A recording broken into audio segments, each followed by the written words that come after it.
12वां अध्याय सृष्टि विवेचन।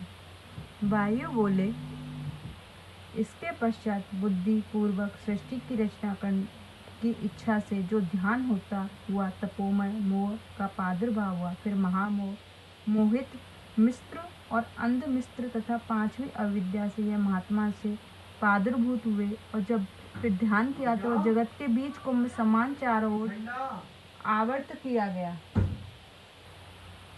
इसके बाहर भीतर निसंग स्तंभता और अंधकार था। अतः वह सृष्टि में जितने भी जन्मे सबकी बुद्धि और मुख से इंद्र आदि अनाच्छित थे।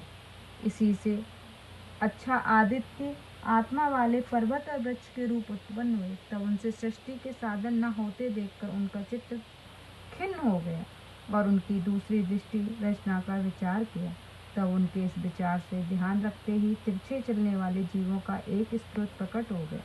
जो तिर्यक जीव अंत प्रकाश वाले तो थे, किंतु 12 के से मूर्ख थे।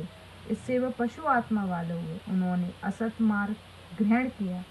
तब उसे तमासाध्या जानकर ब्रह्मा ने तीसरे देव सर्ग की उत्पत्ति की, जो सृष्टि उदर्भ स्रोत वाली स्वात्र की थी, जिसमें सभी सुखी प्रसन्न बाहर भीतर से स्वच्छ स्वयं प्रकाशमान तेजस्वी और ज्ञानी थे।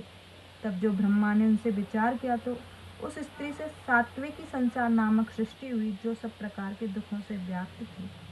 उसमें बाहर भीतर प्रकाश तो था, किंतु तमोगुण और रजोगुण अधिक था। इस प्रकार वह पंचम ईश्वर का अनुग्रह रूप सर्ग 4 प्रकार से उत्पन्न हुआ था, जिसमें विरोध, भक्ति, तप और सामर्थ्य यह 4 तथा पंचम ईश्वर के प्रसाद की प्राप्ति के लिए मंत्र आदि साधना फलों को प्राप्ति का मार्ग ग्रहण करने वाले सब स्त्री पुरुष धन आदि के विवाहगत हुए, जो भोजन में तीव्र अशील भूतादि थे, जिन्हें परम मेष्टि ने पहला सर्ग माना, दूसरी तमन्ना से भूत सर्ग और तीसरे को वैकारिक ज्ञान कर्मेंद्रिय रूप सर्ग कहा। प्रकृति का जड़ प्रकृति सर्ग है। इसमें चौथा मुख्य हुआ, जिसमें स्थावर मुख्य कहे गए, जो तिर्यक स्तोक है, पंचम तिर्यक योनि है। जिसके पश्चात छठा देव सर्ग हुआ, जिसका उधर स्त्रोत था। जिसके पश्चात नीचे चलने वालों का स्त्रोत मिला। तमीज तो है ही नहीं है। 7 मनुष्यों का स्त्रोत, 8वां अनुग्रह स्व और 9वां कुमार सर्ग हुआ। जो प्रकृति जो पहले से 3 सर्ग मिले वह मूढ़ सर्ग कहलाए, और 5 विकारी सर्ग बुद्धि पूर्वक प्रवृत्त हुए। इससे सर्वप्रथम ब्रह्मा ने अपने सनक सनंदन सनत कुमार सनातन को उत्पन्न किया। ऋभु और कुमार इन सनत कुमार 5 योगियों को उत्पन्न किया, जो वीत राग और अभिमान रहित थे। जब उन्होंने सृष्टि रचना में मन लगाया और चले गए, तब ब्रह्मा ने सृष्टि रचने की इच्छा से फिर तप किया, जिससे कुछ फल न हुआ। इससे बहुत सा समय नष्ट हुआ देखकर उनके नेत्रों में आंसू आ गए, बूंदें टपक पड़ी, जिनसे प्रेतों की उत्पत्ति हो गई। तब उन्हें उत्पन्न हुआ देखकर ब्रह्मा जी ने बड़ी निंदा की। इस प्रकार क्रोध मोह के प्राप्त होने पर तीव्र इच्छा मूर्छा आ गई। उन्होंने अपना वह शरीर त्याग दिया। यह देखकर प्राणेश्वर भगवान नील लोहित प्रसन्नता के लिए प्रजापति के मुख से प्रकट होकर 11 रूप धारण करने के लिए स्वयं उन 11 से बोले, हे वत्स, मैंने तुम्हें सृष्टि के लिए उत्पन्न किया है। तुम सब लोगों की स्थापना कर उनका हित करो। यह सुनकर वे सब रोने भागने लगे। इससे वे सबके सब रुद्र कहलाए।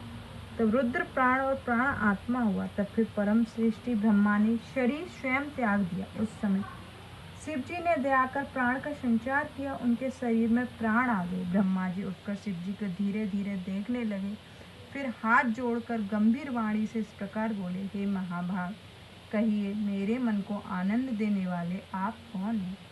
क्या आप एकादशात्मक विश्व मूर्ति स्थित हैं?